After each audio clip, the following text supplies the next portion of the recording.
Oi, meus futuros cientistas, eu me chamo Daniela e sou voluntária aqui no Futuros e hoje eu vou apresentar o quadro Enciclopédia das Cientistas. A letra de hoje é N de números. Você sabe como eles surgiram, a história e outros modos de organização? Então preste atenção nesse vídeo que vamos explicar sobre isso. A origem dos números mais conhecida é a de que surgiu com a necessidade de contar os animais depois da fixação em um local. Por exemplo, no início do dia eram colocadas pedras em um saquinho de acordo com o total de ovelhas no rebanho, e ao fim do dia, as mesmas ovelhas eram comparadas com as pedras iniciais. Assim, caso tivesse mais ovelhas que pedras, era sinal que existia uma a mais e que não estava ali anteriormente. E se tivesse menos ovelhas que pedras, alguma não tinha retornado. E com essa necessidade de saber o total de cada item, foram surgindo os números e os sistemas decimais.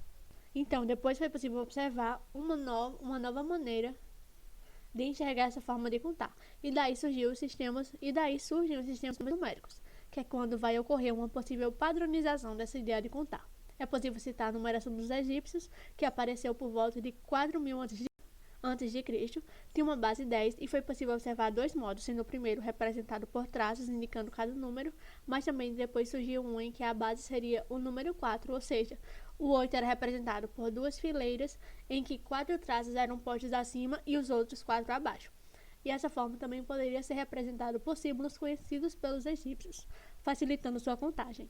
Outro sistema foi o babilônio, com datação de cerca de 2.000 a.C., e também possuía símbolos para representar, como esse que está aparecendo na tela.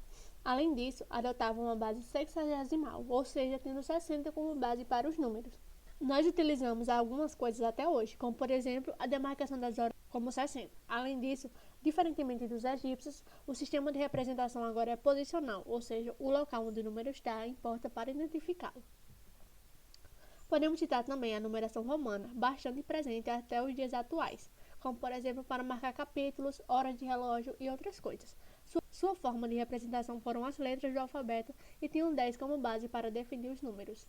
Os maias, que viveram na América, também tinham um sistema de numeração que é muito famoso. Isso porque tinha um elemento que representava o vazio, ou seja, o zero, e era desenhado como uma concha.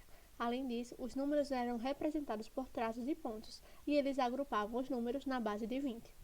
Mas você também deve estar se perguntando sobre os números utilizados atualmente. E bem, eles também tiveram origens de algumas populações. Por exemplo, outro sistema utilizado é o indo-arábico. Isso porque foi desenvolvido pela civilização hindu e transmitido oralmente pelos árabes, que faziam diversas operações e utilizavam essa forma de numeração, como por exemplo para o comércio.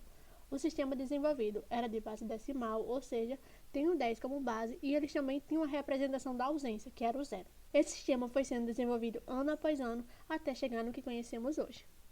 E caso você queira conhecer mais sobre o mundo matemático, é só visitar o canal da Matemaníaca, a Júlia Jacoude. Ela cursou matemática no Instituto de Matemática e Estatística da USP e é divulgadora científica. Tem um canal no YouTube que explica conceitos de forma bem simples e fácil de entender, trazendo curiosidades e ajudando quem tem dificuldade no tema e também os mais curiosos. Ela também compartilha conhecimentos no Instagram e em podcasts, como o seu próprio e também da Júlia Marcolan, o chamado Qual Júlia Disse Isso, em que retrata a ciência de forma divertida. É uma ótima forma de conhecer mais mulheres que fazem parte e constroem a matemática diariamente, e aqui no Brasil também. É isso, cientistas. Espero que tenham gostado do vídeo. As fontes estão na descrição. Curte e compartilhe. Se vocês tiverem alguma informação adicional, é só deixar nos comentários. Até o próximo vídeo.